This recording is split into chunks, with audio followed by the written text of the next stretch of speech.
ஆகாஷ்வாணி சென்னை வானொலி நிலையம் இலக்கியம் எம்பும் இன்பம் நிகழ்ச்சியில் இணைந்திருக்கிறோம். உங்கள் எல்லாரையும் சந்திக்க வந்தாச்சு உங்கள் அன்பு தோழி ரேகா. இன்றைய நிகழ்ச்சியில திருவாசகம் குறித்து சிந்திக்க இருக்கிறோம். திருவாசகத்திற்கு உருகார், ஒரு வாசகத்திற்கும் உருகார் அப்படின்னு சொல்வாங்க.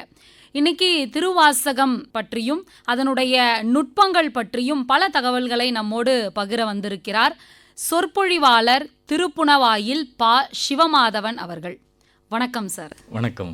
திருவாசகம் இந்த நூலினுடைய பகுப்பு, அதனுடைய சிறப்பு, அதோட நாம நிகழ்ச்சியை தொடங்கலாம் அப்படின்னு நினைக்கிறேன். அதை பத்தி கொஞ்சம் சொல்லுங்க. திருச்சிற்றம்பலம்.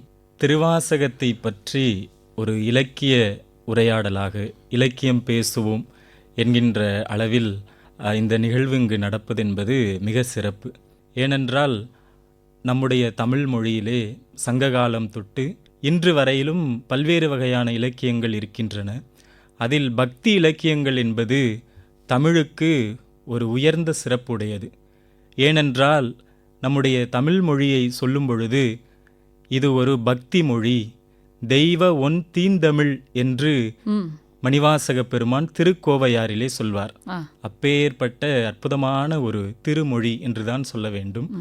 அதில் இந்த திருவாசகம் என்பது நீங்கள் ஆரம்பிக்கும் போதே சொன்னீங்க, திருவாசகத்திற்கு உருகாதார், ஒரு வாசகத்திற்கும் உருகார். அப்போ அப்படின்னா இந்த நூல் அவ்வளவு உருக்கத்தை கொடுக்குமா? அவ்வளவு சிறப்பானதா? எத்தனையோ நூல்கள் தமிழில் இருக்கின்றன. அந்த நூல்களுக்கு எல்லாம் இல்லாத சிறப்பு எப்படி இந்த திருவாசகத்திற்கு மட்டும் வந்தது என்பதை நாம் முதலில் பார்க்கணும். ஏன்னா இந்த திருவாசகம் என்பது ஒரு அனுபவ நூல். ஒருவர் இறைவன் மீது பெரும் காதல் கொள்கிறார், இறைவனே குருவாக வருகிறார், அவர் உபதேசம் செய்கிறார், நீ பாடு, ஒவ்வொன்றும் மணிவாசகம். அவருடைய பேர் அதனாலதான் மணிவாசகர். அப்ப இறைவனே சொன்னது. அப்ப இறைவன் அவரோடு இருந்து விட்டு ஒரு குறிப்பிட்ட கால அளவில் மறைந்து விடுகிறார். தன்னுடைய குருவை பிரிந்த ஒரு துயரை ஒரு புலம்பலாக, இரண்டு காதலர்கள் இருக்கின்றார்கள், ஒருவர் மீது உயிரை வைத்திருக்கிறார்கள். அதில் ஒருவர் திடீரென தொலைவாக சென்று விட்டார், அல்லது அவர் எப்போது வருவார் என்று தெரியாது. அந்த நேரத்தில் எப்படி அந்த தலைவி தலைவனை நோக்கி வருந்தி கொண்டிருப்பாளோ, ஒரு ஏக்கம், ஒரு தாக்கம், அது எல்லாமே மணிவாசகர் தன்னுடைய குரு மீது அளப்பரிய ஒரு அன்பு, காதல், எப்படி வேணா சொல்லலாம்.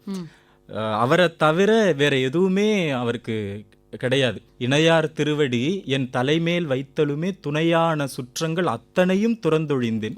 அவருக்கு எதுவுமே தெரியல. தான் ஒரு அமைச்சர், முதலமைச்சர், இந்த பெரிய பாண்டிய நாட்டுக்கு ஒரு பொறுப்புல இருக்கு, எல்லாத்தையும் மறந்துட்டாரு. அந்த நிலையில இவரை விட்டுட்டு போன உடனே உருகி உருகி பாடியது தான் இந்த திருவாசகம். திரும்ப சொல்லும்போது இது ஒரு அனுபவ நூல். அதனாலதான் இந்த நூலுக்கு பெரியவங்க உரை செய்ய துணியும் பொழுது எப்படி இந்த திருவாசகத்திற்கு உரை செய்ய முடியும்? அதெல்லாம் முடியாது. மணிவாசகருடைய அந்த உணர்வு எங்கே, நாமெல்லாம் எங்க இருக்கிறோம்? அதெல்லாம் செய்ய முடியாதுன்னு உரையாசிரியர்கள் முதல்ல ரொம்ப பயந்தாங்க. இந்த திருவாசகத்திற்கு உரையே செய்யல. தியாகராஜ செட்டியார் அப்படின்னு பெரியவங்க, அவங்கள்ட்ட சொல்லியிருக்காங்க, நீங்க திருவாசகத்துக்கு உரை செய்யுங்க அப்படின்னு சொல்லும் பொழுது அவர் தொடர்ந்து மறுத்து கொண்டே இருந்திருக்கிறார். அதுக்கு காரணம் மணிவாசகருடைய அந்த அன்பு, இறைவன் மீது கொண்ட காதல், அந்த ஏக்கம், அந்த புலம்பல், எல்லாத்தையும், அந்த உருக்கத்தை நம்ம எப்படி வார்த்தைகளில் கொண்டு வர்றது அப்படின்னு அவர் ரொம்ப தயங்கியிருக்காரு. நீங்க தொடர்ந்து இப்படி சொன்னீங்கன்னா ஒரு பாலத்துல போயிட்டு இருந்திருக்காங்க, நான் இதுலேருந்து நான் குதிச்சிருவேன் அப்படின்னு சொல்லியிருக்காரு. அந்த அளவிற்கு இந்த திருவாசகத்தை பெரியவர்கள் போற்றி பாதுகாத்திருக்கிறார்கள். அதே போல திருவாசகம் அந்த சொல் அந்த நூலினுடைய பெயர் இருக்கு இல்லையா, அதுவே திரு அப்படின்னு சொல்லும் போது இயல்பா தெய்வத்தன்மை பொருந்தியது, செல்வம், இப்படி எல்லாம் திருமகள் அப்படி சொல்லுவோம். ஆனா சிறப்பு குறித்து ஆனா சைவத்துல சொல்லும் பொழுது திரு என்றாலே அது இறைவன் தான், சிவபெருமானை நேரடியாக குறிக்கும். இன்னொன்று திரு என்பது முத்தி பேரு, வீட்டை குறிக்கும், முத்தி செல்வத்தை குறிக்கும். இந்த வாசகம் அப்படின்னு ஒரு அருஞ்சொற் பொருள் மாதிரி பார்க்க கூடாது. இதுக்கு இந்த பொருள் அப்படி இல்லாம திரு என்பது இறைவன், வாசகம் என்பது திருவினுடைய வாசகம். மணிவாசக பெருமானுக்கு சிவபெருமான் உபதேசித்தார் இல்லையா அந்த மந்திரம். மணிவாசகர் பாண்டிய நாட்டினுடைய முதலமைச்சராக தென்னவன் பிரம்மராயன் என்கின்ற ஒரு பெரிய ஒரு பிரதம மந்திரியாக அவரை வைத்திருக்கிறார். அந்த வரலாறை நம்ம இதோடய சேர்த்து சொல்லலாம்.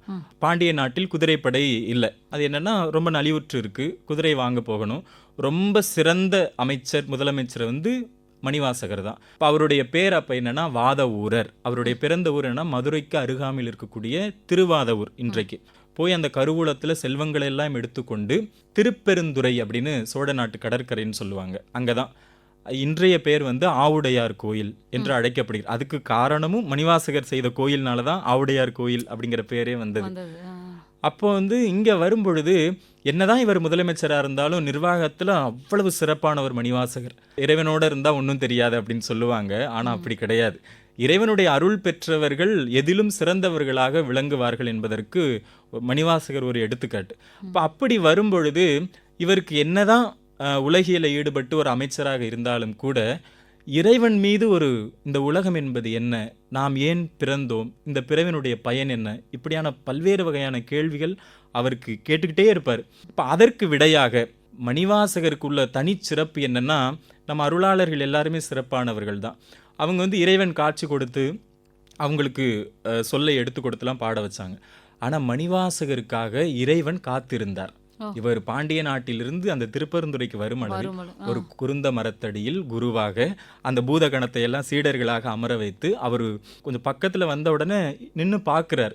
பார்த்த உடனே இவர் மனதில் என்னென்ன கேள்விகள் எல்லாம் இருந்ததோ அதெல்லாம் அந்த சீடர்கள் வந்து கேட்குறாங்க. அதுக்கு இறைவன் பதில் சொல்லிக்கிட்டு இருக்காரு.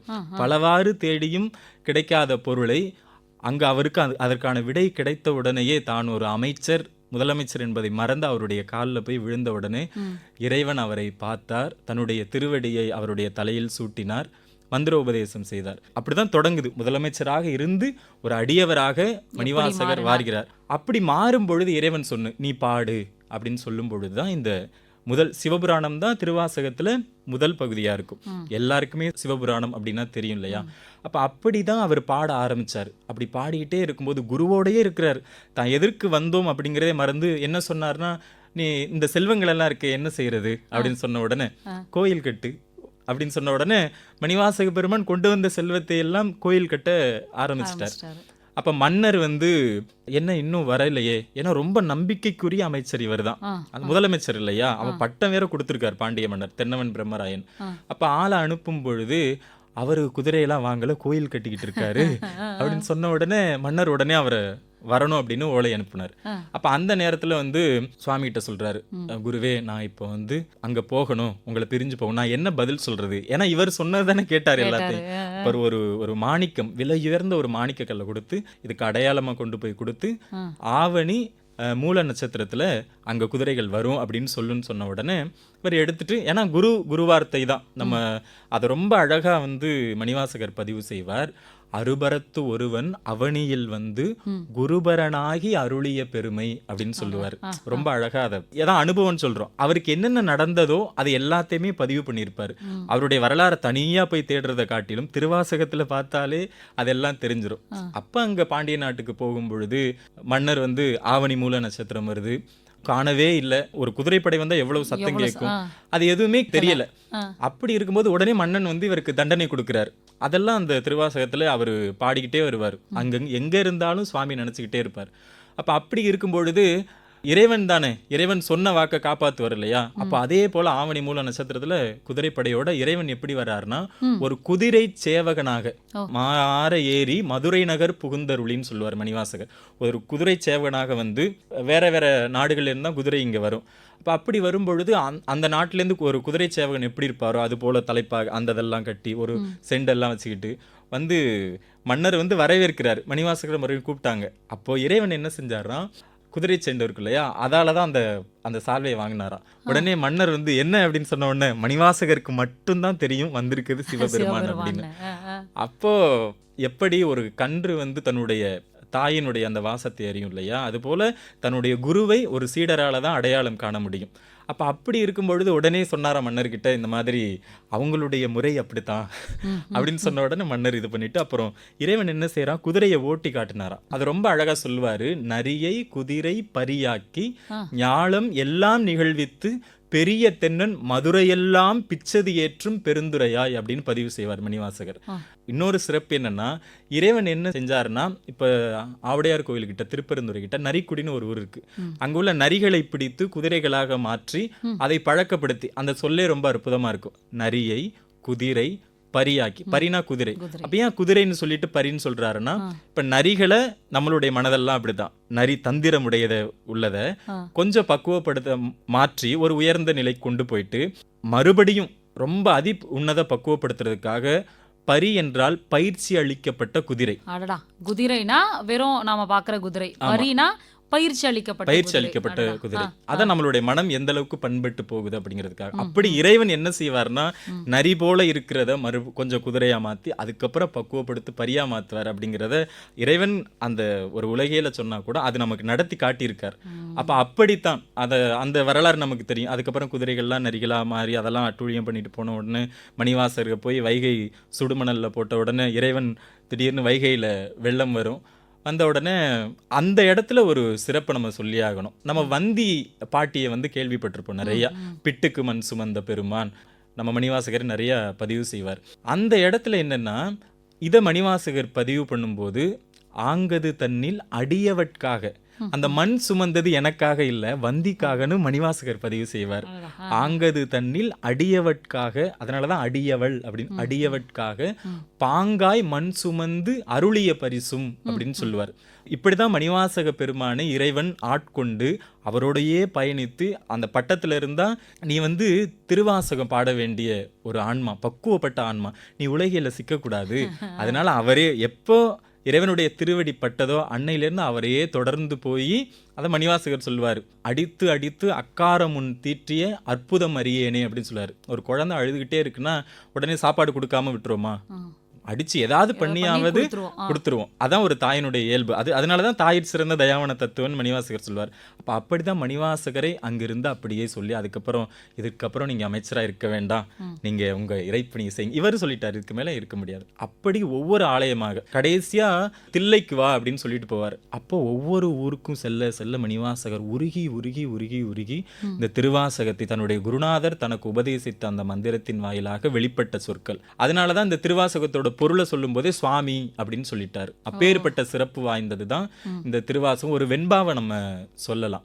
தந்தமிழின் மேலாம் தரம் அப்படின்னு ஒரு 6 நூலை சொல்லுவாங்க. அதுலன்னா முதல்ல வள்ளுவர் நூல், திருவாசகம், தொல்காப்பியமே, தெள்ளு பரிமேலழகன் செய்த உரை, ஒல்லிய சீர் தொண்டர் புராணம், தொகை சித்தி ஓராறும், தந்தமிழின் மேலாம் தரம் அப்படின்னு 6 நூல். ஒன்று திருக்குறள், இரண்டாவது திருவாசகம், இன்னொன்று தொல்காப்பியம், அதன் பிறகு ஒரு உரை பரிமேல் அழகர் செய்த உரையையும், அதன் பிறகு பெரிய புராணம், அதுக்கப்புறம் சித்தியார் அப்படின்னு சாத்திர நூல்.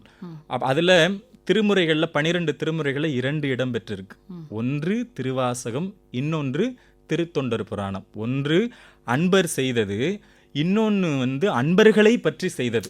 அந்த சிறப்பு ரொம்ப அற்புதமா இருக்கும். இப்படி திருவாசகத்துடைய சிறப்பை சொல்லணும்னா நம்ம சொல்லிக்கிட்டே போகலாம்.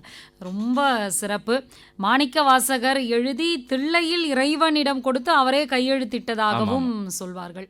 ரொம்ப சிறப்பா மனிதன் தெய்வத்திடம் கூறியது திருவாசகம், தெய்வம் மனிதனுக்கு கூறியது கீதை, மனிதன் மனிதர்களுக்கு கூறியது திருக்குறள் அப்படின்னு மூதுரை பேசுகிறது. அப்படி மனிதன் தெய்வத்திடம் கூறிய திருவாசகத்தினுடைய சிறப்பை ரொம்ப அழகாக பேசுனீங்க. தொடர்ந்து பேசுவோம். இலக்கியம் இயம்பும் இன்பம் நிகழ்ச்சியில் இணைந்திருக்கிறோம். இன்னைக்கு திருவாசகத்தில் பொதிந்திருக்கின்ற நுட்பங்களை எல்லாம் சிந்தித்து கொண்டிருக்கிறோம். சார், இப்போ மார்கழி மாதம் வரப்போகுது. மார்கழி அப்படின்னாலே திருப்பாவை திருவெம்பாவை ஒலிக்காத இல்லங்களே இல்லை அப்படின்னு சொல்லலாம். திருவாசகத்தில் ஒன்றாக இந்த திருவெம்பாவை பார்க்கப்படுகிறது. இப்போ இந்த திருவெம்பாவையில் பொதிந்திருக்கின்ற நுட்பங்கள், அதனுடைய அழகு சிறப்புகள் பற்றி சொல்லுங்க. உண்மையாகவே இந்த திருவெம்பாவை ரொம்ப அற்புதமாக, இந்த மார்கழி மாதம் வந்தாலே நம்ம பெரியவங்க ஒரு மரபு வச்சுருக்காங்க. என்ன அப்படின்னா, திருமுறைக்கு காப்பிடுவாங்க.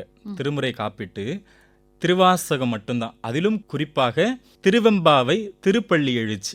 திருவெம்பாவில் 20 பாடல்கள், திருப்பள்ளி எழுச்சியில் 10 பாடல்கள். 30 நாளுக்கும் 30 பாடல்களாக நம்ம சைவ பெருமக்கள் கடைபிடித்துட்டு வர்றாங்க. அந்த மார்கழி மாதம் சொன்னாலே அது திருவெம்பாவைக்கு ஒரு உயர்ந்த இடம் நம்ம சைவத்தில் உண்டு. அதில் என்னென்னா, மணிவாசகர் தன்னை ஒரு பெண்ணாக பாவித்து, நாயகன் நாயகி பாவம் என்பது நம்ம இலக்கியங்களில் உண்டு. திருவாசகத்தில் மணிவாசகர் ரொம்ப அற்புதமாக அதை கையாளுவார். வண்ண கிளி மொழியார் எல்லாரும் வந்தாரோ அப்படின்னா ஒரு பெரிய கூட்டமே இருக்கு. அந்த பெரிய கூட்டமா ஒருவர் தான் இருக்கிறார், அவர் மணிவாசகர். அது என்னன்னா, தத்துவ ரீதியாக பார்க்கும் பொழுது இந்த ஆன்மா பிறவி என்கின்ற உறக்கத்தில் கிடக்கிறது. பிறவி என்பது ஒரு உறக்கம் போன்றது. அப்ப எழுதல் என்பது இறைவனுடைய திருவடி அடைதல் தான். அப்போ இந்த ஆன்மா விழிப்படைய வேண்டும், நம்ம இயல்பாக பார்க்கும் பொழுது விடியற் காலையில் என்ன தூங்கிக்கிட்டே இருக்கீங்க, எழுந்து வந்து நீராடி இறைவனை போற்றணும் அப்படிங்கிற மாதிரி சொல்லுவோம். அதை வெறுமனவே இந்த உலகையில் சொன்னாலும் கூட இந்த ஆன்மா உறங்கி கொண்டிருக்கிறது, இந்த உயிர் உறங்கிக்கிட்டே இருக்கு, இந்த உயிரை விழிப்படைய செய்து இறைவனை காண வேண்டும் அப்படிங்கிற மாதிரி தான் இந்த திருவெம்பாவினுடைய தத்துவம். இப்போது அதில் கூறப்பட்ட உண்மைகள் அப்படின்னு பார்க்கும் பொழுது ஒவ்வொரு சொற்களுமே மணிவாசகருடைய தமிழ் என்பது அவர் பயன்படுத்தியிருக்கக்கூடிய அந்த சொற்கள் அதில் என்னன்னா, முத்தன்ன வெண்ணகையாய் முன் வந்து எதிர் எழுந்து என் அத்தன் ஆனந்தன் அமுதன் என்று அள்ளூரி தித்திக்க பேசுவார். அந்த சொற்றொடரே ரொம்ப அழகா இருக்கும். ஒவ்வொன்றும் ஏதோ மாணிக்கங்கள் எடுத்து கோர்த்து அல்லது பதிய வைத்தால் எப்படி இருக்கும் அப்படிங்கிற மாதிரி. முத்தன்ன வெண்ணகையாய், உன்னுடைய பற்கள் வந்து முத்து போல இருக்கு, முன் வந்து சீக்கிரமா வந்து எதிரி எழுந்து எப்படி சொல்லுவாங்கன்னா, ஒருத்தவங்க என்ன சொல்றாங்க அத்தன் அப்படின்னு, இன்னொருத்தவங்க ஆனந்தன், அதன் பிறகு இன்னொருத்தவங்க அமுதன் என்று அள்ளூரி. இப்ப பாத்தீங்கன்னா திருவெம்பாவையில ஒவ்வொன்றும் ஒவ்வொரு குரலாவே இருக்கும், அப்படி மாறி மாறி ஒலித்து கொண்டே இருக்கும். இப்ப இப்படி எல்லாம் இதை பேசும்போதே மகிழ்ச்சி ஏற்படுதான். நம்ம சிவஞான சுவாமிகள் ஒரு விநாயகருக்கு எழுதும்போது, உருகும் அடியார் அள்ளூர உள்ளே ஊரும் தேனே வருக அப்படின்னு சொல்லுவார். அப்ப இங்க தித்திக்க பேசுவாய் அப்படின்னு சொல்லும் பொழுது இறைவனை குறித்து பேசும் பொழுது நம்ம திருப்புகழ் பாடினா வாய் மணக்கும் அப்படின்னு சொல்றாங்க இல்லையா. இப்ப இறைவனை பற்றி பாடும் பொழுது அவனுடைய பெயரை அத்தன் ஆனந்தன் அமுதன் எவ்வளவு அழகான தமிழ் பெயர்கள் இல்லையா இறைவனை குறிக்கும் பொழுது. இப்ப விடியற் கால வேளையில இவங்கெல்லாம் எழுந்து இப்படி ஒவ்வொன்றாக பேசிக்கொண்டு வண்ண கிளிமொழியார் எல்லாரும் வந்தாரோ. ஓகே, அப்ப அங்க எல்லாரும் வந்திருக்காங்களா? அதெல்லாம் எல்லாரும் வந்திருக்காங்க, நீ வரலையா அப்படின்னு கேட்பாங்க. இதுல ரொம்ப சிறப்பானது என்னன்னா, ஒரு குளம் இருக்கும், அந்த குளத்தை பார்த்த உடனே உங்களுக்கு என்ன நினைவு வந்ததா, சிவபெருமானும் உமையும் இருக்கிற மாதிரி இருக்கான். அது ரொம்ப அற்புதமா ஒரு பாடல்ல சொல்வார். பைங்குவளை கார்மலரால் செங்கமல பைம்போதால் அங்கம் குறுகினத்தால் பின்னும் அரவத்தால் தங்கள் மலம் கழுவுவார் வந்து சார்தலினால் எம்கோணும் எம்பிராட்டியும் போன்று செய்து அப்படின்னு சொல்லுவாங்க. என்ன, ஒரு குளம் இருக்குது, அதில் குவளை பைங்குவளை இருக்குது, அதுக்கப்புறம் செங்கமலம் தாமரை இருக்குது, சிவந்த தாமரை, அதுக்கப்புறம் குறுகு இனங்கள் அந்த பறவைகள் இருக்குது, அதுக்கப்புறம் 2 அரவங்கள் பின்னி கொண்டு இருக்கிறன பாம்புகள், அதுக்கப்புறம் எல்லாரும் குளிக்க வர்றாங்க. மலம் கழுவுதல் என்பது உடலை தூய்மைப்படுத்துகிறார்கள், அதெல்லாம் போக வைக்கிறாங்க. அப்போ இதெல்லாம் பார்க்கும் பொழுது எப்படி இருக்கான், சிவபெருமானும் பார்வதியும் இருக்கிற மாதிரி இருக்கு, உமையும் உமையொரு கூரரும் இருக்கிற மாதிரி. ஏன் அப்படின்னா, உமையம்மனுடைய நிறத்தை சொல்லும் பொழுது அவள் கருநீலம் அப்படிங்கிற ஒரு பச்சை நாயகி அப்படின்னு சொல்லுவோம். இறைவனை சொல்லும் பொழுது பொன்னார் மேனியன், ரொம்ப அழகா செந்தாமரை காடனைய மேனி, 2 மலர் இருக்கின்றது, வெவ்வேறு மலர்கள், ஒன்று பார்வதியாக காட்சி அளிக்கிறது, இன்னொன்று சிவபெருமானாக காட்சி அளிக்கின்றது. அதுக்கப்புறம் 2 அரவங்கள் பின்னி கொண்டு இருக்கின்றன. அப்போ உமையும் உமையொரு கூரர், அந்த அர்த்தநாரீஸ்வர வடிவம், அதை நம்ம தொன்மை கோலன்னு சொல்லுவார் மணிவாசகர். அது அதன் பிறகு எல்லாரும் வந்து தங்களுடைய மலம் கழுவுகிறார்கள் அப்படின்னு சொல்லும் பொழுது நமக்கு மலம் இருக்கு, 3 மலங்கள், ஆணவம் கண்மம் மாயை. அந்த ஆணவம் என்கின்ற ஒரு மதத்தை நீக்குவதற்காக இறைவன் 2ஐ கொடுத்து அதை ஒன்றை நீக்க நினைக்கிறார். இந்த மாயை இந்த உலகத்தை படைத்து தனுகரண புவன போகம் எல்லாம் கொடுத்து இப்படியாக நம்மை பக்குவப்படுத்துகிறார். அப்ப இந்த ஒரு குலத்தை பார்க்கும் பொழுது வெறுமனவே அது சாதாரண ஒரு நீராடக்கூடிய இடமாக தெரியவில்லை, அது சிவபெருமானை நினைவுபடுத்துகிறது. அப்ப அந்த பெண்கள் எல்லாம் அப்படின்னு சொல்றோம் இல்லையா, இவங்க எல்லாருமே முதிர்ந்த அடியார்கள். நம்ம திருவெம்பாவையில மணிவாசகர் ஒவ்வொரு பெண்ணாக தன்னை நினைத்து கொண்டு நமக்கு மிகப்பெரிய செய்தியை சொல்ல வருகிறார். ஒரு யோகத்தை சொல்லுவார், ஒரு ஞான செய்தியை சொல்லுவார். இப்போ இப்படி இருக்கும் பொழுது இந்த திருவெம்பாவை என்பது மிக முக்கியமானது. ஒரு பாடலை தான் நம்ம சொல்லியிருக்கோம், உள்ள போனீங்கன்னா நிறைய பாடல்கள். இந்த ஆன்மா இறைவனுக்கிட்ட போகணும், இறைவனுடைய புகழையே பேசணும். ரொம்ப அழகா சொல்லும் பொழுது தன்னார் ஒளி மழுங்கி தாரகைகள் தாமகள அப்படின்னு சொல்லுவார். சூரியன் வந்த உடனே சந்திரனுடைய அந்த நிலவனுடைய ஒளி வந்து மங்கி போகுதான். அப்போ அப்படியே வந்து விண்ணோர்கள் எல்லாருமே வந்து பணியிறாங்களாம், அவங்க முடியெல்லாம் இறைவனுடைய திருவடியில் இருக்குதான். இப்படி ஒவ்வொரு செய்திகளாக நிறைவாக சொல்லும்போது இந்த மார்கழியினுடைய சிறப்பு சொல்லும்போது போற்றி அருளுகனின் ஆதியாம் பாதமலர், இறைவனுடைய திருவடியை மாற்றி மாற்றி சொல்லுவார். போற்றி அருளுகனின் ஆதியாம் பாதமலர், போற்றி அருளுகனின் அந்தமாம் செந்தளிர்கள், போற்றி அருளுகனின் இப்படியே சொல்லிட்டு வந்தது கடைசியா போற்றியாம் மார்கழி நீர் ஆடேலோர் எம்பாவாய் அப்படின்னு சொல்லிட்டு நிறைவு செய்வார்.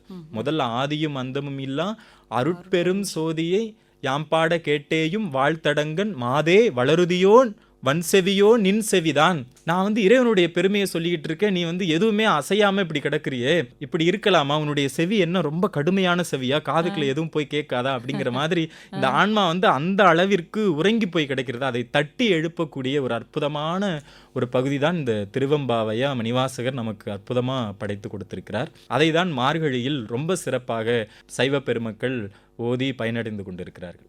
ரொம்ப சிறப்பு. மார்கழி நீராடல் எப்படி சிறப்பு வாய்ந்தது அப்படிங்கிறத நிறைவா வைத்த விதம் ரொம்ப அழகா சொன்னீங்க. திருவெம்பாவை நாம் அதை வந்து ஓதுறதால என்ன பயன், அதில் என்னெல்லாம் சொல்லப்பட்டிருக்கு. ஒரு பாடல்ல இருக்கின்ற நுட்பத்தை கேட்கின்ற பொழுதே இன்னும் கேட்கலாமா அப்படின்னு நமக்கு தோணுது. இன்னும் ஒவ்வொரு பாடலினுடைய நுட்பம் உண்மையாவே நம்மளை வந்து அப்படியே லைக்க செய்து விடும் அப்படின்னு சொல்லலாம். திரும்ப நான் ஆரம்பிச்ச இடத்துக்கே தான் போறேன். திருவாசகத்திற்கு உருகாதார் ஒரு வாசகத்திற்கும் உருகார் அப்படின்னு சொல்றாங்க இல்லையா சார்? அப்படி என்ன உருக்கம் அந்த திருவாசகத்துல பொதிந்திருக்கு, அதை பத்தி சொல்லுங்களேன். இந்த நூலினுடைய சிறப்பு என்பதே உருக்கம்தான். அதனால தான் நம்ம ஆரம்பத்தில் சொன்னோம், உருகி உருகி பாடிய ஒரு வாசகத்திற்கு எப்படி நம்ம உரை செய்ய முடியும். அதனால தான் முதல்ல உரை எழுதும்போது அனுபூதி உரைன்னே சொன்னாங்க பெரியவங்க. அப்போ அப்படி இருக்கும்போது உருக்கம் அப்படிங்கிறதுக்கு திருவாசகம் முழுக்க சொல்லலாம். இருந்தாலும் ஒரு சில பாடல்களை நம்ம பார்க்கும் பொழுதே அட இப்படியும் ஒருவர் உருகுவாரா. திருஞான சம்பந்த பெருமான் பாடுவார், காதலாகி கசிந்து கண்ணீர் மல்கி ஓதுவார் தமை நன்னறிக்கு உய்ப்பது அப்படின்னு சொல்லுவார். முதல்ல காதல் வரணும், அதுக்கப்புறம் கசிவு வரணும், உள்ள கசிவு. அதனுடைய வெளிப்பாடாகத்தான் கண்ணீர் வரணும். வெறுமனவே கண்ணீர் வந்தா அதெல்லாம் சும்மா அப்படி வந்துடும். அப்போ மணிவாசகர் எப்படி, இவருக்கு பேரே அழுது அடி அடைந்த அன்பர் அப்படின்னு சொல்லுவார். இதையே அவர் சொல்லும் பொழுது, தேனே கரும்பே தித்திக்கும் மானே அருளாய் அடியேன் உனை வந்து உருமாறே அப்படின்னு சொல்லுவார். யானே போய் என் நெஞ்சும் போய் என் அன்பும் போய், இதெல்லாம் முதல்ல சொல்லிடுவாரு. நான் போய் முதல்ல நான் அன்புன்னு சொல்லிட்டு இருக்கேன் இல்லையா, அதுவும் பொய் தான், என்னுடைய நெஞ்சமே பொய் தான், ஆனாலும் அழுதால் உன்னை பெறலாமே. யானே போய் என் நெஞ்சும் போய் என் அன்பும் போய், ஆனால் வினையேன் அழுதால் உன்னை பெறலாமே. அப்படின்னா அந்த அழுதல் என்பதுன்னா சும்மா உட்காந்து ஏதோ ஒன்று கிடைக்கல அப்படிங்கிறதுக்காக சாதாரண அழுகை கிடையாது. இது இந்த உயிர் இந்த பிறவியில வந்து மாட்டி சிக்கி தவிக்குது, அதுக்கு ஒரே ஒரு உபாயம் தான் இருக்கு, ஒரே ஒரு வழி தான் இருக்கு, அது இறைவனுடைய திருவடி தான். அவர் வந்து அந்த திருவடியை காட்டிட்டாரு, இறைவனுடைய திருவடியை தலைமையில சூட்டிட்டு திடீர்னு அவரை காணாம போயிட்டார். இவருக்கு என்ன தெரியும்? இவர் சொல்லுவார், மலங்கினேன் கண்ணின் நீரை மாற்றி மலம் கெடுத்த பெருந்துரை, விளங்கினேன் வினைக்கேடனேன் இனிமேல் விளைவது ஒன்றும் அறிந்திலேன், இலங்குகின்ற நின் சேவடிகள் இரண்டும் வைப்பு இடம் இன்றியே கலங்கினேன். அதுக்கப்புறம் சொல்லுவார், கலங்காமலே வந்து காட்டினாய் கழுக்குன்றிலே அப்படின்னு. இரண்டாவது குரு தரிசனம் அங்கே. இப்போ இவர் என்னன்னா, நான் என்ன பண்றது, உன்னுடைய 2 திருவடி அன்னைக்கு காட்டினேன், இப்போ அதை காணவே இல்லை, எங்க போனாலும் கிடைக்க மாட்டேதுன்னு சொல்லும்போது அங்க வந்து காட்டினாராம். வைப்பிடம் எங்க வச்சிருக்கேன்னு தெரியலன்னு சொன்ன உடனே மணிவாசகர் அப்படி கேட்ட உடனே இறைவன் வந்து, மலங்கினேன் கண்ணின் நீரை மாற்றி மலம் கெடுத்த பெருந்துரை, பிணைக்கிலாத பெருந்துரை பெருமான் உன் நாமங்கள் பேசுவாருக்கு இணைக்கிலாததோர் இன்பமே வரும் துன்பம் துடைத்து. இதுலன்னா இணைக்கிலாததோர் இன்பமே வரும், வரும் துன்பம் துடைத்து. இப்படி நம்ம பிரிச்சு பார்க்கும் பொழுது 2 பக்கமும் கொண்டு கூட்டி பொருள் ரொம்ப அற்புதமா இருக்கும். அப்படித்தான் அந்த உருகி இருந்தார். இந்த உருக்கத்துக்கு இன்னும் சிறப்பா சொல்லும் பொழுது ஒரு பாடலை சொல்லலாம். திருச்சதகம் அப்படின்னு ஒன்று இருக்கு. திருவாசகத்துடைய அமைப்பு அப்படின்னு நம்ம சொன்னோம் இல்லையா, அந்த அமைப்புன்னா 51 பதிகங்கள். பதிகம் அப்படின்னா ஒரு 10 பாடல்கள் சேர்ந்தது. ஆனால் சிவபுராணம், கீர்த்தி திரு அகவல், திரு அண்ட பகுதி, இப்படி இறைவனை பற்றி வரும்பொழுது ஒவ்வொன்றும் நிறைய பாடல்கள் இருக்கும். ஒரு அகவற்பால இருக்கும். அதன் பிறகு அரிசீர் விருத்தம், கலிவெண்பா, இந்த மாதிரி ஒவ்வொன்றா பிரிச்சிருப்பாங்க. அதுக்கப்புறம் ஒரு 17க்கு பிறகு அன்னைப்பத்து, அச்சப்பத்து, அற்புதப்பத்து, அதிசயப்பத்து, இப்படி அந்த பாடலுடைய பதிகத்துக்கு 10 பேர் வச்சாங்க. ஏன்னா ஒவ்வொன்றுமே 10 பாடல்களா இருக்கும். அப்படிதான் 51 பதிகங்கள். அதுல 5வது பதிகம் தான் திருச்சதகம். சதம்னா என்ன சொல்லுவோம்? 100. அப்ப திருச்சதகம் என்பது 100 பாடல்கள். 100 பாடல்கள் அடங்கியது தான் திருச்சதகம், 5வது பதிகம். அதுல ஒரு பாடல் ரொம்ப அற்புதமான பாடல்.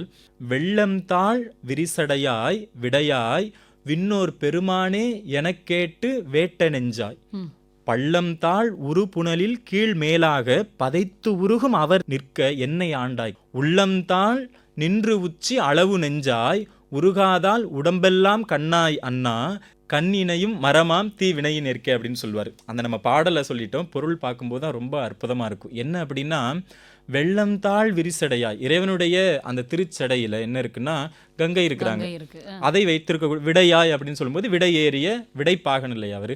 அப்போ அப்படி இருக்கிறார். அப்படி கேட்ட உடனே வெள்ளம்தாள் விரிசடையாய் விடையாய் விண்ணோர் பெருமானே என கேட்ட பொழுதிலேயே அப்படி நெஞ்சம் உருகி போயிருமா. பதைத்து உருகி நிற்கிறாங்க, ஆஹா இறைவா அப்படின்னு.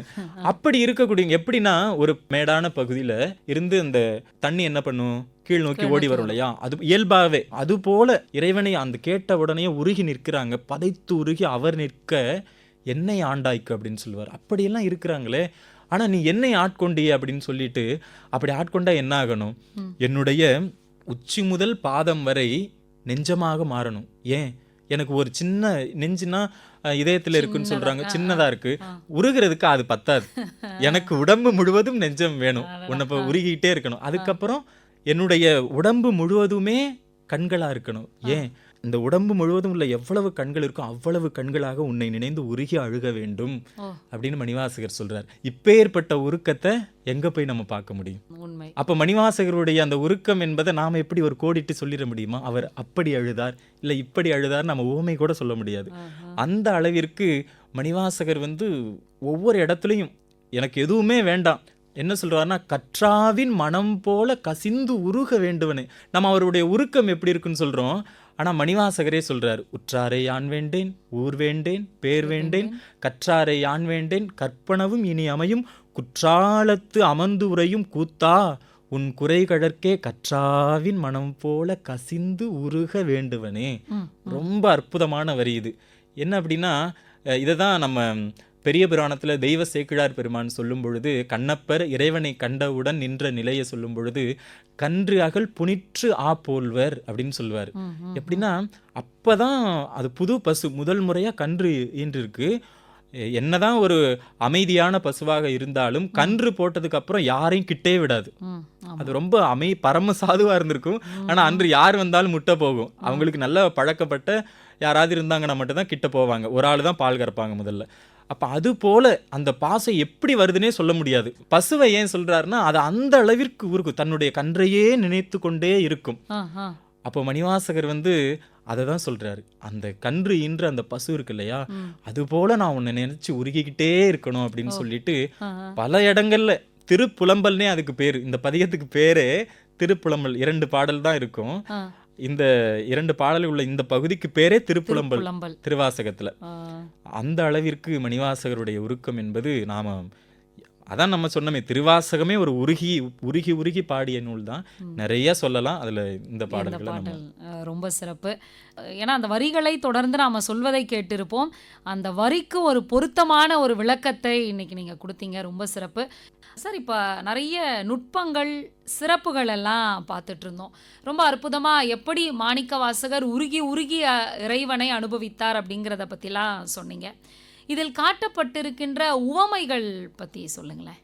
திருவாசகத்தில் உவமைகள் நிறைய மணிவாசகர் கையாண்டிருப்பார். அது என்னன்னா, நம்ம ஏற்கனவே சொன்னோம், இந்த திருவாசகம் ஒரு அற்புதமான ஒரு நூல். இந்த மொழி நடை என்பதே மிக சிறப்பாக இருக்கும். இன்னொன்று சொல்ல போனால், இவர் உவமைகள் நிறைய காட்டுவார். ஆனால் இறைவனை பற்றி சொல்லும்போது ஒரு அற்புதமாக ஒன்று சொல்லுவார். என்னென்னா, உவமை அற்றவர் இறைவன். நம்ம எவ்வளவு உவமை சொன்னாலும் ஓய்விலாதன உவமனில் இறந்தன அப்படின்னு சொல்லுவார். அவனுக்கு ஓய்வும் கிடையாது, உவமையிலையும் சொல்ல முடியாது, உவமை இறந்தன அப்படின்னு சொல்லிடுவார். அப்படி இருக்கக்கூடிய இறைவனை பற்றி பாடும் பொழுது நிறைய தன்னை சொல்லுவார். தனக்கு இப்படி இருக்கே அப்படின்னு சொல்லும்போது ஒரு வரி சொல்லலாம், கொம்பரில்லா கொடி போல் அலந்தனன் கோமளமே அப்படின்னு சொல்லுவார். கொம்பரில்லா கொடி அப்படின்னா நம்ம சொல்லியிருப்போம், முல்லைக்கு தேறிந்தவர் பாரி, அது கொம்பு இல்லாமல் இருந்து தன்னுடைய தேரையே கொடுத்தார். இப்போ மணிவாசகர் என்ன சொல்றாருன்னா, கொம்பரில்லா கொடி போல் அலந்தனன் கோமளமே. ஒரு கொடி வளர்ந்து வருது, அங்கே கொம்பு இல்லை, அப்போ அது என்ன செய்யும், வளர முடியாது. ரொம்ப காத்தடிச்சா அந்த பக்கம் விழுகும், இந்த பக்கம் விழுகும், ஏதாவது மிதிச்சுட்டு போயிடுவாங்க, இப்படியெல்லாம். இப்போ மணிவாசகர் இந்த சொல்லை எப்படி பயன்படுத்துகிறாருன்னா, இந்த உலகம் அப்படிங்கிற இந்த மாயை இதில் நான் விழுந்தாச்சு, இதுலேருந்து காப்பாற்ற வேண்டிய ஒரு பொறுப்பு உனக்கு தான் உண்டு, அதை நீ செஞ்சே ஆகணும் ஆனால் அதை நீ செய்ய மாட்டிய அப்படிங்கிறத நம்ம நாவுக்கரச பெருமான்னு சொல்லுவார், காத்தாள்பவர் காவல் இல்லாமையால் அப்படின்னு சொல்லுவார். எனக்கு பொறுப்பாக இருக்க வேண்டியது நீங்கள் தான், அந்த காவல் இல்லை, என்னை காத்து ஆளக்கூடிய காவல் இல்லாதனால நான் ரொம்ப சிரமப்படுறேன்னு அங்கே அப்பர் பெருமான் பதிவு செய்வார். அதே போல் எனக்கு பற்றுக்கோடாக இருக்க வேண்டியவன் நீ தான், அப்படி ஒரு பற்றுக்கோடு இல்லாமல் நான் பரிதவிக்கிறேன், துன்பப்படுறேன், அதனால நீ என்னை கண்டுக்கணும், என்னை ஆண்டு கொள்ளணும் அப்படின்னு மணிவாசகர் கேட்பார். இதே போல தான் இன்னொரு இடத்துல சொல்லும்போது கூட, ஆழ்வார் இலி மாடு ஆவேணும். ஒரு வீட்டில் பசு வளர்க்குறாங்க அப்படின்னா அந்த ரொம்ப பராமரிப்பா, அதுக்கு ஏதாவது நோய் வந்தால் மருத்துவரை அணுகி, இல்லை இவங்களே கை வைத்தியம் பார்த்து இப்படியெல்லாம் பக்குவமாக பசுவை மாடுகளை பார்த்துருப்பாங்க. நம்ம இன்றைக்கு பார்க்குறோம் இல்லையா, தெருவிலெல்லாம் மாடுகள் போகுது, அதுக்கு யார் இருக்காங்க, பேப்பர் சாப்பிடுது, என்னென்னத்தையோ தாள்களை, அதெல்லாம் அது எவ்வளவோ நோய்கள் அதுக்கு வரும், அது யாருமே கூட்டிகிட்டு போக மாட்டாங்க. அதான் ஆழ்வார் இலிமாடு.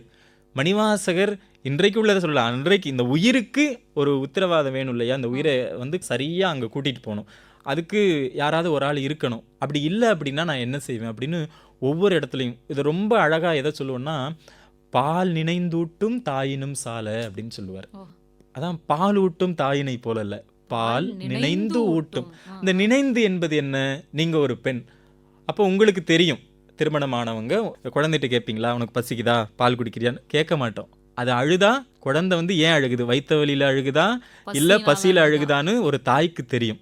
இப்போ இறைவனை அப்படித்தான். அதனால தான் மணிவாசகர் சொல்லும் பொழுது, அம்மையே அப்பா ஒப்பிலா மணியே அன்பினில் விளைந்த ஆரமுதே அப்படின்னு சொல்லுவார். அப்போ பால் நினைந்து ஊட்டும் தாயினும் சால பரிந்து, ஒவ்வொன்றும் தாயோட ஒப்பிடும் போதெல்லாம் தாயிற் சிறந்த தயாவான தத்துவனே இப்படின்னு சொல்லிட்டு அந்த உவமை அந்த இடத்துல கையாளுகின்ற விதமெல்லாம் ரொம்ப அற்புதமாக மணிவாசகர் திருவாசகத்துக்கே ஒரு அற்புதமான ஒரு சிறப்பு. இது மாதிரி பல இடங்களில் இறைவனையும் சொல்லுவார்.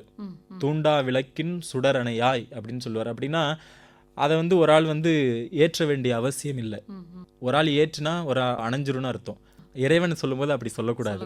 ஏன்னா அவன் ஆதியும் அந்தமும் இல்லா அருட்பெரும் சோதி. இன்னொன்று அருக்கனில் சோதி அமைத்தோன். சூரியன்ல சோதி அமைத்தவனே அவன் தான். அப்ப அவனுக்கு போய் யார் சோதி அமைக்க முடியும்? அந்த மாதிரி ஒரு அற்புதமான ஊமையெல்லாம் ரொம்ப சிறப்பாக மணிவாசக பெருமான் திருவாசகத்தில் நிரம்ப கையாண்டிருக்கார். ரொம்ப சிறப்பு. இப்போ மாணிக்கவாசகர் பற்றி நிறைய விஷயங்கள் சொன்னீங்க. இறைவன் எப்படி காட்சி கொடுத்தார், இறைவனோடு அவருடைய உரையாடல் எல்லாம் எப்படி இருந்தது அப்படின்னு. இறைவன் கிட்ட அவர் நிறைய கேட்கிறார் இல்லையா, அந்த என்னென்னலாம் இறைவன் கிட்ட கேட்கிறார், இறைவனினுடைய பதில் அதற்கு என்னவாக இருந்தது, அதை பற்றி சொல்லுங்களேன். உண்மையாவே இந்த திருவாசகம் என்பது இறைவனோடு பேசிய வார்த்தைகள், அப்படிதான் சொல்லணும். திருவோட பேசிய வாசகங்கள் தான் இந்த திருவாசகம் அப்படின்னு எடுத்துக்கலாம். இப்போ மணிவாசக பெருமான் ஒரு முதலமைச்சராக இருந்தவர். ஒரு முதலமைச்சர்னா அந்த நாட்டிற்கே அரசனுக்கு அடுத்த நிலையில் இருக்கக்கூடியவர். அப்படின்னா அவருக்கு இல்லாத பொருளோ செல்வமோ எல்லாமே அவருக்கு இருக்கும். அதையெல்லாம் துறந்து விட்டு தான் வருகிறார். இப்போ இறைவன்ட்ட என்ன வீடு பேர் கேட்டாரா? அதுவும் கேட்டிருக்காரு, அது இல்லைன்னு சொல்லலை. ஆனாலும் கூட அவர் என்ன கேட்டார்னா, நம்ம தெய்வ சேக்கிழார் பெருமான் பெரிய புராணத்தில் திருக்கூட்ட சிறப்பு சொல்லும் பொழுது சொல்லுவார், கேடும் ஆக்கமும் கெட்ட திருவினார் ஓடும் செம்பொனும் ஒக்கவே நோக்குவார் கூடும் அன்பினில் கும்பிடலே அன்றி வீடும் வேண்டா விரலின் விளங்கினார் அப்படின்னு சொல்லுவார். ஏன்னா பொருந்து இல்லையா, ஒரு அடியார்னா மணிவாசகரும் அழுது அடியடைந்த அன்பர் என்று வருவதால இப்போ அப்படி சொல்லும் பொழுது இவருக்கு இறைவன்ட்ட கேட்குறாரு, எதுவுமே எனக்கு வேண்டாம். அப்போ என்ன வேண்டும்னு சொன்னார்னா, மிக்க அன்பே மேவுதலே அப்படின்னு சொல்கிறார். ஒன்றுமே வேணாம், ஆனால் என்ன வேணும்னா, உன் மேலே அன்பு எனக்கு வேணும், உன் மேலே நான் அன்பு செலுத்தி கொண்டே இருக்க வேண்டும், ஒன்றும் வேண்டாது மிக்க அன்பே மேவுதலே, அந்த அன்பு தான் வேணும், வேற எதுவுமே எனக்கு வேண்டாம் அப்படின்னு பல இடங்கள்ல அந்த அன்பு என்கின்ற வார்த்தையை அந்த சொல்ல ரொம்ப பயன்படுத்தியிருப்பார் மாணிக்க வாசகர். இதெல்லாம் கேட்டுட்டு இறைவனுக்கும் இவருக்கும் ஒரு சிறப்பான உரையாடல் அப்படின்னு சொல்லலாம். என்ன அப்படின்னா, ஆட்கொண்டவர் அவர் தான். திருப்பரந்துரைக்கு போகும்பொழுது குருபரனாக இருந்து இறைவனை ஆட்கொண்டார். இப்போ திடீர்னு அவர் மறைந்து போயிட்டார், எங்கேயோ காணாமல் எல்லா இடத்துலையும் தேடிக்கிட்டே போகிறார் மணிவாசகர். அப்போ ஒன்று சொல்கிறார், என்ன அப்படின்னா, ஞாயிற்கடையாம் நாயேனை நயந்து நீயே ஆட்கொண்டாய், மாயப்பிறவி உன்வசமே வைத்திட்டு இருக்கும், அது அன்றி ஆயக்கடவேன் நானோதான், என்னதோ இங்கு அதிகாரம் காயத்து இடுவாய் உன்னுடைய கழல் கீழ் வைப்பாய் கண்ணுதலே அப்படின்னு சொல்றாரு. முதல் வார்த்தை என்ன அப்படின்னா, ஞாயிற்கடையாம் நாயேனை நயந்து. அதான் ரொம்ப அற்புதமான ஒரு சொல். என்ன அப்படின்னா, நான் நாயை விட ரொம்ப கீழானவன் தான், அந்த அளவுக்கு பக்குவம் கிடையாது, எதை எப்படி செய்யணும், உன்னை எப்படி போற்றி வணங்கணும், இது எல்லாமே எனக்கு ஒன்றுமே தெரியாது, இதெல்லாம் உனக்கு தெரியும் தானே. நான் தனக்கு அன்பு இன்மை நானும் தானும் அறிவோம், தான் என்னை ஆட்கொண்டது எல்லாரும் தாம் அறிவான்னு சொல்வார். இப்போ ஒருத்தவங்கள்ட்ட இந்த நேரத்தில் ஒன்று சொல்லலாம், என்னன்னா இறைவன் மீது பக்தி செலுத்துறாங்கன்னா பொய்யா செலுத்துறான், உண்மையா, அப்படிலாம் நம்ம யாரும் வெளியில் உள்ளவங்க சொல்லக்கூடாது.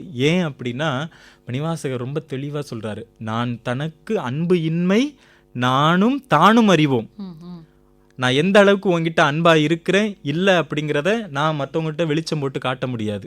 ஆனால் தான் என்னை ஆட்கொண்டது எல்லாரும் தாம் அறிவார். எல்லாருக்குமே தெரியும் இவர் சிவனடியார்ப்பா, இவர் வந்து சிவபெருமான் ஆட்கொண்டார் அப்படின்னு எல்லாருக்குமே தெரியும். ஆனால் எனக்கு தெரியும்ல அன்பு இல்லை அப்படின்னு, அது உனக்கும் தெரியும்ல அப்படின்னு அந்த நெருக்கம் இருக்கு இல்லையா. இந்த பக்தியினுடைய சிறப்பு என்ன, அதுதான் இறைவனுக்கும் நமக்குள்ள ஒரு இடைவெளி இல்லாம நெருக்கமா இருக்கிறார். திருப்புகள்ல நம்ம அருணகிரிநாத பெருமான் கூட முருகன்ட்ட எப்படி இருக்குன்னு சொல்லுவாரு, இருவினை மும்மலமும் அற இரவியோடு பிறவியற ஏக போகமாய் நீயும் நானுமாய் இருகும் வகை பரமசுகம் அதனை அருள் இடைமருதில் ஏகநாயகா லோகநாயகா இமையவர் பெருமாளே அப்படின்னு சொல்லுவார். நீயும் நானுமாய் ஏக போகமாய் இருகும் வகை பரமசுகம் அதனை அருள். அப்போ அந்த நிலை என்பது என்ன, இறைவனோடு எப்படி போய் கலந்து நிற்கிற, அவனை மட்டுமே நினச்சிக்கிட்டு இருக்குது, நேருக்கு நேராக பார்க்கறது, இதெல்லாம் அருளாளர்கள் ஒரே மாதிரி சொல்லியிருப்பாங்க, மாற்று கருத்தே இருக்காது. அருளாளர்கள் என்பதற்கு எல்லாருமே ஒரே வாழையடி வந்தேன்னு திருக்கூட்ட மரபு இல்லையா, யாருமே மாற்றி பேச மாட்டாங்க சைவத்தில், ரொம்ப சிறப்பாக வரும். அப்படிதான் மணிவாசக பெருமான் இறைவனோட அந்த நெருக்கத்தை அந்த ஒரு வரியில நமக்கு அப்படியே தெரியும். அப்படி காட்டின மணிவாசக பெருமான் ஞாயிற்கடையாம் நாயேனை, நான் ரொம்ப கீழானவன், ஆனால் நீ என்ன பண்ண, நயந்து நீயே ஆட்கொண்டாய், விருப்பப்பட்டு தானே என்ன. இப்போ நீங்கள் என்னை கூட கூப்பிடுறீங்க, தம்பி வாப்பா அப்படின்னு, உன்னை ஏன் கூப்பிட்டனே தெரியல அப்படின்னு சொல்லக்கூடாதுல்ல. எதுவாக இருந்தாலும் என்னை பற்றி முழுமையாக தெரிஞ்சு தான் கூட்டிகிட்டு வந்திருப்பீங்க. அப்போ அப்படிங்கிறப்ப இங்கே வந்துட்டு வேண்டாம் அப்படின்னு சொல்லக்கூடாதுல்ல, அது சரியாக இருக்காது. அப்போ இறைவன்ட்டே அதை தான் கேட்குறாரு. இந்த பக்தியை ரொம்ப எளிமையாக சொல்லி கொடுத்தது மணிவாசகர் தான்.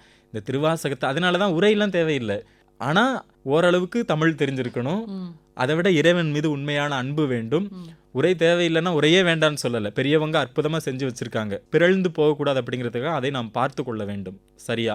ஆனால் அதை தாண்டியும் உணர்வு ஒன்றி, ஏன்னா மணிவாசகர் சிவபுராணத்திலே சொல்லிடுவார், சொல்லிய பாட்டின் பொருள் உணர்ந்து சொல்லுவார், பொருள் படித்து சொல்லுவார் இல்லை, பொருள் உணர்ந்து சொல்லுவார், செல்வர் சிவபுரத்தின் உள்ளார் சிவனடி கீழ் பல்லோரும் ஏத்த பணிந்து அப்படின்னு. அப்போ இறைவன்கிட்ட சொல்லும் பொழுது, நீ விருப்பப்பட்டு என்னை ஆட்கொண்டுட்டு இன்னைக்கு வேண்டான்னு சொன்னா நான் எங்க போறது, அதனாலதான் ஆழ்வார் இளிமாடு ஆவேணும் அப்படின்னு சொன்னாரு. அப்போ அதெல்லாம் நீ என்னை விட்டுட்டு போவே கூடாது. இந்த பிறவி வந்து என் வசமா இருக்கு, எப்போ பிறக்க போறேன், எப்போ இதெல்லாம் எனக்கு தெரியாது, என்னதோ இங்க அதிகாரம், எனக்கா அதுக்கான அதிகாரம் இருக்கு. யார் சொல்றது, பாண்டிய நாட்டினுடைய முதலமைச்சரா அதிகாரத்தில் இருந்த மணிவாசகர் சொல்றாரு, என்னதோ இங்கு அதிகாரம், காயத்தி இடுவாய் மறுபடியும் ஒரு பிறவி கொடுப்ப, இல்லை உன்னுடைய கழல் கீழ் வைப்பாய் கண்ணுதலே, அது உங்ககிட்ட தான் இருக்குன்னு. அந்த உரையாடல் என்பது ரொம்ப அற்புதமா அந்த நெருக்கமா இருக்கு இல்லையா, அது திருவாசகத்துல தான் உண்டு. இன்னொன்னு அந்த தாயை பத்தி சொன்னோம் இல்லையா, அதை ஒரு இடத்துல சொல்லுவார், இதே மாதிரிதான் கேட்பாரு இறைவன்ட்ட, தாயாய் முலையை தருவானே தாராது ஒழிந்தால் சவலையாய் நாயேன் கழிந்து போவேனோ நம்பி இனித்தான் நல்குதியே தாயே என்று உன் தாளடைந்தேன் தயா நீ என்பால் இல்லையே நாயேன் அடிமை உடனாக ஆண்டாய் நான் தான் வேண்டாவோ அப்படின்னு கேட்பாரு.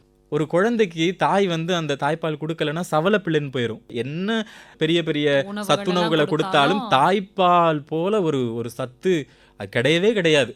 அதான் சொல்றாரு, 1000 இருக்கலாம் அந்த உலகத்துல, எனக்கு எத்தனையோ தெய்வங்கள் இருந்தாலும் அங்கெல்லாம் நான் போக மாட்டேன், தொழுவனோ பிறரை துதிப்பனோ எனக்கோர் துணை என நினைவனோ சொல்லாய் அப்படின்னு இறைவன்ட்ட கேட்பாரு. ஒவ்வொன்றும் அப்படி நேரடியாக தான் இருக்கும். அப்போ அப்படி இருக்கும்போது நீ விட்டுட்டா நான் என்ன பண்றது, ஒண்ணுமே பண்ண முடியாது. தயா நீ என்பால் இல்லையே, நீ இன்னைக்கு இல்லாம போயிட்டியே, நான் என்ன பண்றது, நான் ஏன் அடிமை உடனாக ஆண்டாய், நீ என்னை ஆட்கொண்ட இல்லையா, இன்னைக்கு நான் வேண்டாமா, நான் தான் வேண்டாவோ அப்படின்னு கேட்பார். நான் உனக்கு இன்னைக்கு வேண்டாமா, அன்னைக்கு என்னை கூப்பிட்டா ஆனா இன்னைக்கு வேண்டான்னு சொல்றியே. அப்ப இந்த ஒரு நிலையை நம்ம எப்படி உரை சொல்ல முடியும். அப்படி மணிவாசக பெருமான் இறைவனிடம் உரையாடியதாக இருக்கட்டும். இறைவன் வந்து கொடுத்தாரு. தில்லைக்கு போனதுக்கு அப்புறம் ரொம்ப சிறப்பு. மணிவாசகருக்கு இறைவன் என்ன சொன்னார், பதில் சொன்னாரு, தில்லைக்கு வா இதெல்லாம் சொன்னாரு. மணிவாசகருக்கு இறைவன் சொன்ன ஒரு பெரிய சிறப்பு என்ன அப்படின்னா, தானே வந்து எழுதினார். எழுதுற நம்ம ஒருத்தவங்க சொல்றாங்கன்னா ஒரு ஆளை வச்சு சொல்ல சொல்ல எழுதுவாங்க. எழுதுப்பான்னு சொல்லுவோம். ஆ. இறைவன் அங்க தில்லைக்கு போய் அந்த பன்னசாலையில அவர் இருந்துகிட்டு இருக்காரு. இரவு வந்து நானும் பாண்டிய நாட்டிலேருந்து தான் வந்திருக்கேன், உங்க ஊர்லேருந்து தான் வந்திருக்கேன், திருவாசகம் பாடியிருக்கீங்கல்ல அதை சொல்லுங்க நான் எழுதுறேன் அப்படின்னு சொன்னோன்னு ஒரு இரவு முழுக்க சொல்ல சொல்ல இறைவன் அப்படியே எழுதி எழுதி கைப்பட எழுதி. எழுதுறாரு. அதனாலதான் திருமுறையே சைவநெறி கருவூலம் தென் தமிழின் தேன் பாகாகும் திருமுறையே கைலையின்கண் சிவபெருமான் செவிமடுத்த செந்தமிழ் வேதம் திருமுறையே நடராசன் கரம் வருந்த எழுதி அருள் தெய்வ நூலாம். இந்த திருமுறைக்கு சிறப்பு என்னங்க, சிவபெருமானே எழுதினாங்க, எழுதினாரு. கை வருந்த, அது வருத்தம் இல்லை, ஆனா அதோடைய சிறப்பு கருதி அப்படி சொல்றாங்க. எந்த திருமுறையுமே இறைவன் எழுதல, அவரு எழுதின குறுந்தொகை பாடலா இருக்கட்டும், திருமுக பாசுரமா இருக்கட்டும், பெத்தான் சாம்பானுக்காக எழுதினதா இருக்கட்டும், பாணபத்திர அந்த திருமுக பாசுரம் அப்படி எழுதியிருக்காரு. ஆனால் திருவாசகம் என்கின்ற ஒரு அற்புதமான ஒரு நூலை மணிவாசகருடைய அனுபவத்தை, அந்த அனுபவத்தை கூட எழுதுறதுக்கு அவனே வந்துட்டான் பாருங்க. பெருமானே வந்தாதான் உரையும் நல்லா செய்ய முடியும் அப்படின்னு வச்சுக்கலாம். இப்போ அப்பேற்பட்ட சிறப்பை மணிவாசக பெருமானுக்கு கொடுத்து நிறைவாக அவர்கிட்டயே இப்போ எல்லாரும் இறைவன் எழுதிட்டு என்ன பண்ணார்னா, மணிவாசகர் சொல்ல அழகிய திருச்சிற்றம்பலமுடையான் எழுதியன்னு கைசாத்து வேற வச்சார். இதை எழுதுறது யாரும் இல்லை, நான் தான் எழுதியிருக்கேன்னு இறைவனே கையெழுத்திட்ட அற்புதமான ஒரு நூல் தான் திருவாசகம். அதை போய் எழுதி கொண்ட போய் பஞ்சாக்கரப்படியில் தில்லையில் வச்சாச்சு. நடராஜர் இருக்காரு, தில்லைவாழந்தனர்கள் பார்க்குறாங்க. மணிவாசகரை கூப்பிட்டு நீங்கள் சொன்னதாமே இறைவனே எழுதியிருக்காரு, இதோட பொருள் என்ன அப்படின்னு கேட்குறாங்க.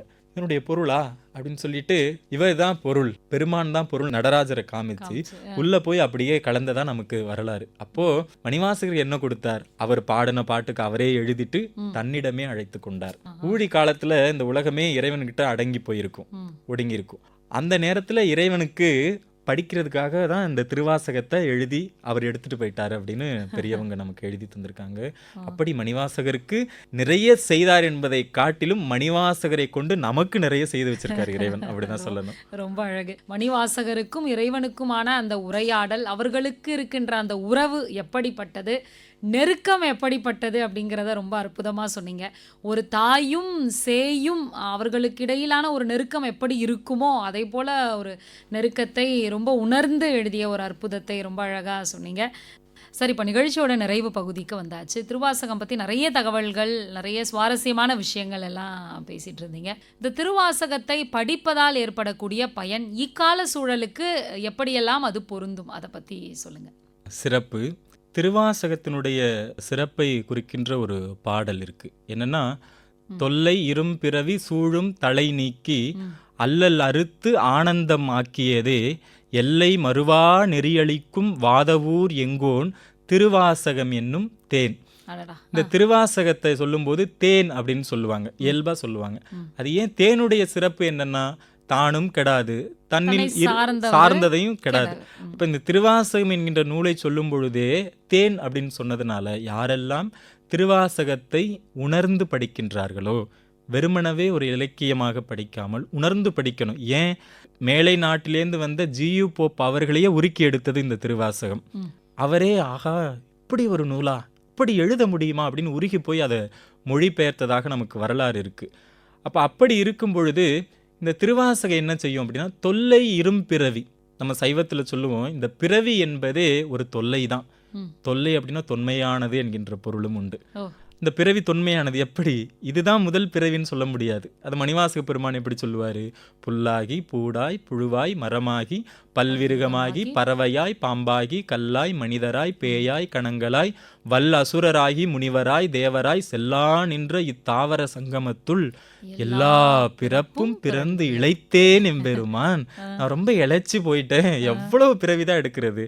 அப்ப கிடைத்ததற்கு அரிய இந்த மானிட பிறவி கிடைக்கும் பொழுதே அவனுடைய திருவடியை அடையணும் அப்படிங்கிறதான் அதனுடைய பொருள். அப்ப இந்த திருவாசகத்தை படிக்கும் பொழுது இந்த பிறவி இருக்கு இல்லையா, பிறவிக்கு காரணம் என்ன, அவா என்ப எல்லா உயிருக்கும் எஞ்ஞான்றும் தவா அப்பிறப்பினும் வித்து, ஆசைதான். இந்த ஆசை எதனால வருது, இந்த உடலுக்குள்ள இந்த உயிர் இருக்கும் பொழுது எப்படி வருதுன்னா, ஆணவம் என்கின்ற மாயையினால வருது. ஆணவம் தான் இந்த உலகத்துல, ஆணவம் அப்படிங்கிற ஒன்று தான் எல்லாருமே ஆட்டி படைச்சிக்கிட்டு இருக்குது. நீ பெரியவனா நான் பெரியவனா அப்படிங்கிற மாதிரி. இப்போ அதிலிருந்து விடுபடுவதற்கு இந்த நூல் உதவி செய்யும். இயல்பா இந்த உலக சூழலை பார்க்கும்போது எப்படி உதவி செய்யும்னா, மணிவாசகருடைய இந்த ஞான தமிழ் இருக்கு இல்லையா, உருகி உருகி ஏதோ சாதாரணமாக வாசிக்கும் பொழுதே நம்மை ஒரு உருக்கி எடுத்துரும். இயல்பாகவே அந்த கல் நெஞ்சுன்னு சொல்லுவோம். ஆனால் சிலர் யாராவது வந்து பேசினா கரைஞ்சு போயிட்டோம் அப்படின்னு சொல்லுவோம். இப்போ இந்த நூல் அதை தான் செய்யும். இப்போ இயல்பாகவே கல் நெஞ்சக்காரராக இருக்கவங்கள, ரொம்ப திமிரா இல்லை ஒரு ஆணவமாக இருக்கவங்க இந்த திருவாசகத்தை படிக்கும்போது இயல்பாகவே அவங்களுக்கு ஒரு உருக்கம் ஏற்படும் பொழுது அது குறைஞ்சு போகும். இது சாதாரணமாக சொல்லக்கூடியது. சிறப்பாக சொல்லும் பொழுது என்னன்னா, எல்லை மறுவா நெறியளிக்கும். இந்த நெறின்னு ஒன்று இருக்கு இல்லையா, எல்லாத்துக்குமே ஒரு நெறிமுறை உண்டு இந்த உலகத்தில். அதன்படி தான் நடக்கணும். அதான் அறம், உலகியல் அறம் என்று ஒன்று இருக்கின்றது. அதன்படி தான் இந்த உலகம் இயங்கி கொண்டு இருக்கிறது. அதை மீறும் பொழுது நடவடிக்கை எடுப்பார்கள். இந்த உலகமே அப்படிதான், அதில் தான் இயங்கிட்டு இருக்கு. அப்போ அதனை தரவல்லது இந்த திருவாசகம். இம்மையே தரும் சோறும் கூரையும் அப்படின்னு தேவாரத்தில் சொல்லுவாங்க. இந்த திருவாசகம் என்னன்னா, இந்த உலகத்தில் ஏன் வந்திருக்கோம், எவ்வளவு நாள் வாழ்கிறோம் என்பதை காட்டிலும் எப்படி வாழ்கிறோம். இயல்பாகவே நெஞ்சம் உருகி போயிடுச்சுன்னா என்ன, நல்லதை மட்டும்தான் செய்வாங்க. இப்போ திருவாசகம் படித்தால் முதலில் நல்லவர்களாக மாறுவார்கள். உணர்ந்து படிக்க வேண்டும்.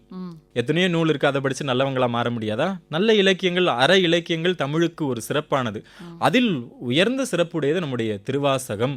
அப்படி ஒரு அறம் உடையவர்களாக உருக்கம் ஏற்பட்டு அப்படியே மாறுவார்கள். எல்லாவற்றிற்கும் மேலாக இந்த பிறவி என்பதை தாண்டி நம்மை கூட்டிட்டு போகும். இனிமே பிறவி எடுக்க வைக்காமல் பிறவிக்கு மருந்தாக இந்த திருவாசகம் இருந்து நம்மை ஈடேற்றம் செய்து இறைவனுடைய திருவடிக்கு கொண்டு போய் சேர்க்கும். அதான் வையத்துள் வாழ்வாங்கு வாழ வைத்து வானுரையும் தெய்வமாக மாற்றக்கூடிய அற்புதமான ஒரு நூல் தான் இந்த திருவாசகம். எனவே இந்த திருவாசகத்தை மணிவாசகர் எப்படி உணர்ந்து பாடினாரோ அந்த உணர்வுக்கு போவது என்பது கடினம். ஆனாலும் சுடணும் அப்படின்னா பெரிய தீ வளர்த்து அதில் போய் கையை வைக்க வேண்டாம். ஒரு சிறிய அளவு தீக்குச்சியை பற்ற வைத்து அதில் கை வைத்தாலும் கூட சுடதான் செய்யும். இப்போ அப்படிங்கிறதுனால திருவாசகத்தை ஏதோ ஒரு வகையில் ஒரு பாடலையாவது, ஏன்னா அவர் சொல்றார், மெய்தான் அரும்பி விதிர் விதிர்த்து உன் விரையார் கழற்கு என் கைதான் தலை வைத்து கண்ணீர் ததும்பி வெதும்பி உள்ளம் பொய்தான் தவிர்ந்து உன்னை போற்றி சயசய போற்றி என்னும் கைதான் நெகிழ விடேன் அப்படின்னு சொல்றாரு. கை என்பது வெறுமனவே கைகள் அல்ல, கை என்பது ஒழுக்கம் அப்படிங்கிற ஒரு பொருள் வரும். அப்போ அப்படியெல்லாம் மணிவாசகர் சொல்கிறார். அப்போ இந்த நூலை படிக்கும் பொழுது இயல்பாகவே நம்மளுடைய மனம் கல்லை பிசைந்து கனியாக்கி அப்படின்னு மணிவாசகர் சொல்லுவார். அப்போ இந்த கல்லாகிய மனம் கரைந்து கரைந்து ஒரு உயர்ந்த ஒரு மனம் உடையவர்களாக, மாசில்லாத மனம் உடையவர்களாக மாறி நமக்கும் பயன், இந்த உலகத்தவர்களுக்கும் பயன் என்ற அளவில் இந்த திருவாசகம் இயல்பாக இந்த உலகியலில் நம்மை சிறப்பானவர்களாக வைத்திருக்கும். நிறைவாக இறைவனுடைய திருவடிக்கு செல்வதற்கும் இந்த நூல் அற்புதமாக வழிகாட்டும். இக்கால சூழலுக்கு திருவாசகம் எப்படியெல்லாம் பொருந்துகிறது, அதை படித்தால் என்னென்ன பேர்கள் எல்லாம் கிடைக்கும் அப்படின்னு ரொம்ப அழகாக பேசுனீங்க. இவ்வளவு நேரம் திருவாசகத்தினுடைய நுட்பங்களை எல்லாம் எங்களோடு பகிர்ந்து கொண்ட தங்களுக்கு நிலையத்தின் சார்பாக நெஞ்சார்ந்த நன்றியினை தெரிவித்துக் கொள்கிறோம். இதுகாரும் திருவாசகம் பற்றிய செய்திகளை, சிறப்புகளை கூற வாய்ப்பளித்த சென்னை வானொலி நிலையத்தாருக்கும் நேயர்களுக்கும் என்னுடைய நெஞ்சார்ந்த நன்றிகள். திருச்சிற்றம்பலம். நன்றி.